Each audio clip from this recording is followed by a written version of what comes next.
Good morning. प्यारा सा मौसम, सोमवार का प्यारी सी सुबह। और उम्मीद है कि हमारी इंडियन स्टॉक मार्केट में भी मौसम बहुत सुहाना रहने वाला है। गिरावट काफ़ी हो चुकी है, संभलने का समय आ गया है। कह नहीं सकते वैसे क्या होगा, लेकिन ये गिरावट की रफ्तार तो कम से कम धीमी होनी चाहिए। आज रिजल्ट आ चुके हैं लगभग 1242 कंपनियों के, नहीं, हाँ, 1242 कंपनियों के रिजल्ट अच्छे रहे हैं, सॉरी। और 931 के खराब नतीजे रहे हैं और 540 के करीब अभी आने हैं। तो अभी वो 540 कंपनियां किस तरह का रुख इख्तियार करती हैं, किस तरह के नतीजे आते हैं, वो उन कंपनी स्पेसिफिक परफॉर्मेंस के ऊपर उनके प्राइसेस निर्भर करेंगे। तो मोटा मोटा परिणाम आ चुके हैं Q3 के, जिसमें आप समझ लीजिए कि लगभग कितना बनेगा, 4 3 बाद 4:3 की रेशो रही है। 4 रेशो वाले अच्छे हैं और 3 वाले ख़राब हैं, यानी कि हर 4 कंपनियों पे 3 के नतीजे ख़राब हैं। तो बाकी देखते हैं, अभी लगभग 1.5 का नतीजा और आना बाकी है। तो उम्मीद है कि कुछ अच्छा होगा और मार्केट में कम से कम, और कुछ नहीं तो वो कंपनियों का सुहाना रिजल्ट ही मौसम को सुहावना बनाएगा। चलिए अब आते हैं ट्रंप साहब के ऊपर। शुरुआत तो वहीं से ही होनी चाहिए थी, लेकिन ट्रंप साहब ने हम लोगों को क्या दिया। बड़ा मीडिया शोर मचा रहा है, बल्ले बल्ले हो गई, ये हो गया, वो कर दिया, ये कर दिया, क्योंकि मीडिया को तो मसाला चाहिए 24 घंटे चलाने के लिए। लेकिन वास्तव में हमें मिला क्या है, चलिए देख लेते हैं क्या मिला है। आज की डेट में हमारा जो एक्सपोर्ट है लगभग 6.95 लाख करोड़ का है और जो इंपोर्ट है 3.34 लाख करोड़ का है। यानी कि आज की डेट में हम लगभग 3.61 लाख करोड़ का मुनाफा कर रहे हैं आज की डेट में। अब जो ये मीटिंग हुई है उसमें एक तो उन्होंने पहले ही बोल दिया साफ साफ कि रेसिप्रोकल टैरिफ लगाएंगे वो इंडिया के ऊपर, यानी कि जितना हम लेते हैं उतना ही वो लगाएंगे। चलिए, क्योंकि मेक इन अमेरिका की बात वो कर रहे हैं तो वहाँ की इकोनॉमी को स्टेबल तो बनाएंगे, स्टेबिलिटी तो लाएंगे। अंदाज़ा लगाइए, थोड़ा सा देख लेते हैं। वैसे ओवरऑल अगर एवरेज लगाएं तो हमारा जो टैरिफ है उनके ऊपर एवरेज सभी आइटम्स पे मिला दें तो लगभग 9.5% बनता है, जबकि उनका मात्र 2% है। अमेरिका जो लगाता है केवल 2% है। लेकिन अगर आइटम स्पेसिफिक जाएं, हार्ले डेविडसन मोटरसाइकिल पे 100% लगाते हैं हम ड्यूटी, जबकि हमारी जब मोटरसाइकिल वहाँ पे जाती हैं केवल 9% लगता है। एग्रीकल्चरल प्रोडक्ट्स जो हमारे यहाँ पे अमेरिका से आती हैं हम 37% ड्यूटी लगाते हैं और जो हमारा माल वहाँ पे जाता है केवल 2.5% ड्यूटी लगती है। तो फ़र्क तो है और वो करेंगे भी, इस फ़र्क को निपटाएंगे। लेकिन अगर ये ऐसा हुआ तो क्या होगा, हमारा माल महंगा होगा वहाँ पे। हमारा माल महंगा होगा तो डिमांड कम होगी, डिमांड कम होगी तो सप्लाई कम होगी, सप्लाई कम होगी तो प्रोडक्शन धीमा होगा। यानी कि हमारी कंपनियों पे अल्टीमेटली अगर ये सब कुछ लागू हो जाता है और ट्रंप साहब ने जो कहा है वो कर देते हैं तो हमारी कंपनियों का मुनाफा गिरना शुरू हो जाएगा। यानी कि एक बुरे दौर की शुरुआत हो सकती है अगर वो सचमुच में जैसा अनाउंसमेंट किया है वैसा ही टैरिफ लगाते हैं तो, और शायद करेंगे वो बिजनेसमैन हैं, वो करेंगे। उनको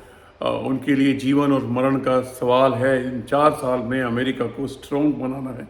अमेरिका क्या बिजनेस लॉबी है, उन सब ने मिल के अपना जो भी है अपना तो करना ही करना है और इनडायरेक्टली देश को भी थोड़ा स्ट्रॉन्ग बनाना है। लेकिन उसका नुकसान हमारे ऊपर हो सकता है। एक हुआ ये।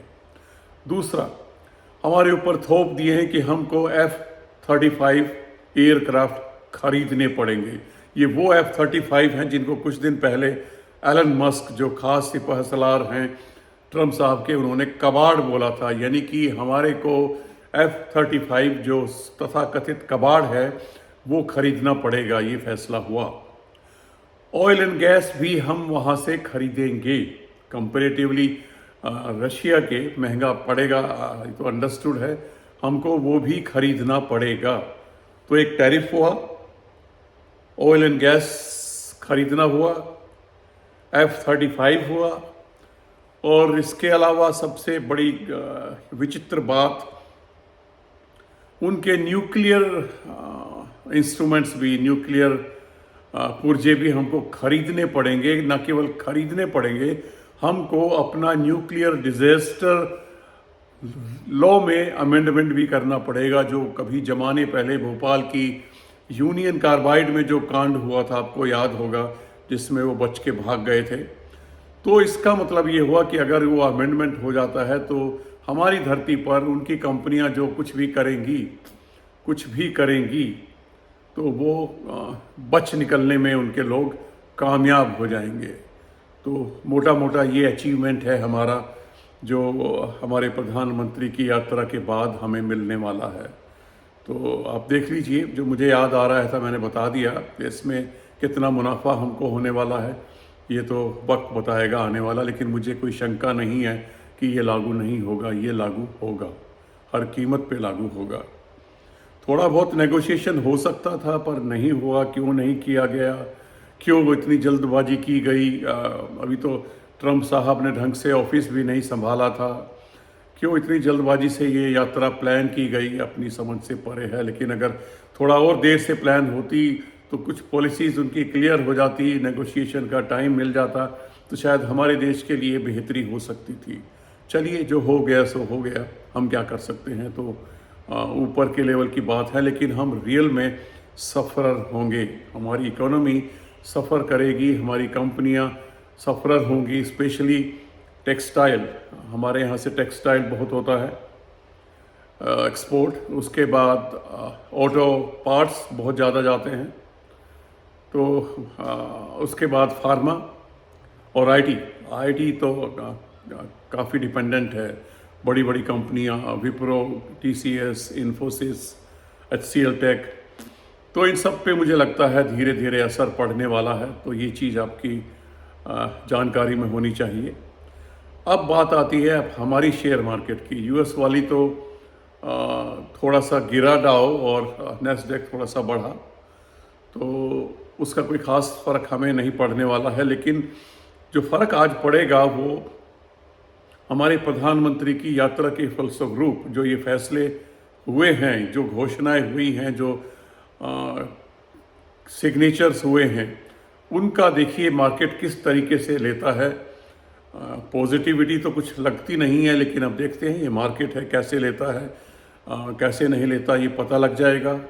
कुछ जो रिजल्ट वीकेंड पे आए होंगे या कुछ आ जाएंगे, उसका क्या होगा, या कोई और खबर होगी उसका असर होगा। लेकिन मुझे लगता है बहुत गिरावट हो चुकी है। अब गिरावट का दौर थमना बनता है, रफ्तार कम से कम धीमी होनी तो बनती है। बाकी sector specific, stock specific action तो रहेगा ही।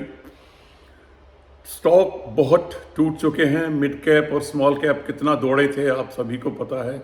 4-4 गुना, 5-5 गुना हो गए हैं पिछले 2 सालों में। 938 स्मॉल कैप में से 576 लगभग 75% अपने पीक से डाउन है। 52 वीक लो पे हैं, और लगता है शायद त्रासदी अभी और भी बाकी है। तो यानी कि करेक्शंस हो गई है मिड कैप में, स्मॉल कैप में, और बड़े तो धुरंधर में भी थोड़ी बहुत 5 से लेके 10% तक अलग अलग स्टॉक्स में देखा जाए तो हो गई है।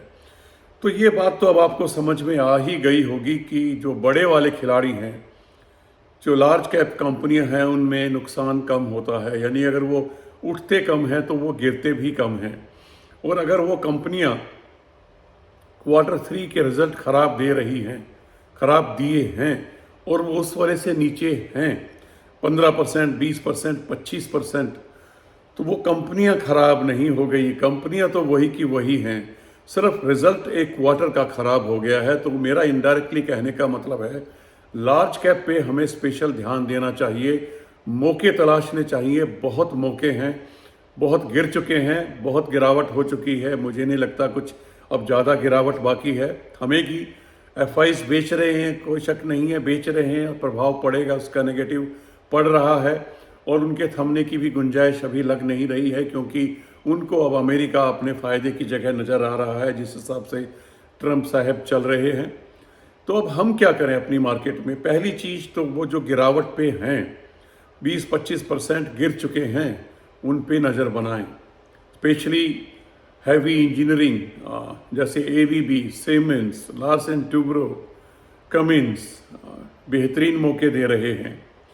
उसके बाद आईटी थोड़ा सा सावधान रहने की ज़रूरत है, लेकिन बेहतरीन मौके मिल रहे हैं। TCS, LTIM, HCL tech, tech Mahindra, उसके बाद टाटा टेक काफ़ी अच्छे लेवल पे हैं अभी, और अगर गिरते हैं तो और बढ़िया मौका दे रहे हैं। फार्मा में काफ़ी अच्छे मौके हैं, स्पेशली नेटको गिरा था, उसके बाद भी गिरा है, तो नेटको फार्मा का रिजल्ट ही ख़राब आया है, कंपनी ख़राब नहीं हो गई है। डॉक्टर रेड्डी, अपोलो हॉस्पिटल गिरा है, अपोलो हॉस्पिटल भी मौके दे रहा है। पीएसयू कंपनियां सारी की सारी बहुत गिर चुकी हैं, जहां पर हमें मौके मिल रहे हैं, जहां हमें तलाश कर सकते हैं। उसके बाद 2-3 शेयर्स का मैं विशेष रूप से नाम लेना चाहूँगा। मदरसन सुमी बहुत गिर चुका है, और भी गिर सकता है, क्योंकि अगर ट्रंप साहब की घोषणा का असर हुआ, क्योंकि उसके ऊपर प्रभाव पड़ेगा, उसका काफ़ी एक्सपोर्ट होता है। टाटा मोटर्स नीचे आ चुका है 680 के आसपास, काफ़ी गिर चुका है, 52 वीक लो पे है। उसके बाद सीमेंट स्टॉक्स भी नीचे हैं, पीएसयूज भी नीचे हैं, और रियल्टी नीचे है। रियल्टी में एक एंसिलरी आती है कजारिया सिरेमिक्स, बेहतरीन लेवल पे आ गया है, और अगर भी गिरता है तो मुझे लगता है खरीदने का बेहतर मौका दे रहा है। तो इस तरीके से आप मौके तलाशिए, पैनिक ना कीजिए। अगर एसआईपी चल रही है बंद ना कीजिए, मौका है थोड़ा थोड़ा 20%, अगर आपके पास पैसा है तो 20% लमसम और डाल दीजिए। बिल्कुल बंद ना कीजिए, पैनिक ना कीजिए। जो है आपके पास अच्छी कंपनियां हैं, मत बेचिए। लेकिन अगर आपको लग रहा है कुछ कबाड़, बार बार कहता हूं, कुछ कबाड़ अभी भी आपके पास है, स्विच कर सकते हैं आप, वहां से निकल के किसी अच्छी कंपनी में जा सकते हैं। क्योंकि अगर वहां पे लॉस बुक करेंगे तो आप नीचे के दाम पे अच्छी वाली कंपनियां भी खरीदेंगे, जो कि आप लंबे समय तक अपने पास रख सकते हैं। तो देखते हैं आज की मार्केट में क्या होता है। निवेशित रहिए, पैनिक ना करें। अभी बेचने का समय तो बिल्कुल ही नहीं है, पैसा इकट्ठा करें। और अगर पैसा इकट्ठा नहीं होता है, खरीदने का पैसा नहीं है, तो एक चीज़ आप खरीद सकते हैं, वो है वक्त। जी हाँ, वक्त खरीदने में कोई पैसा नहीं लगता है। वक्त खरीदने से मेरा मतलब है वेट एंड वॉच। कम से कम बैठ के दूर से बाहर, तालाब के बाहर किनारे पर बैठकर मछलियों को छलांग लगाते हुए तो देख ही सकते हैं। इससे अच्छा काम हो भी नहीं सकता अगर आपके पास पैसे नहीं हैं तो। कम से कम बेचिए ना, जो मछलियां आपने पकड़ ली हैं उनको दोबारा से पानी में ना फेंकिए। चलिए आज के लिए बस इतना ही, फिर मिलेंगे, तब तक के लिए शुभ निवेश। धन्यवाद।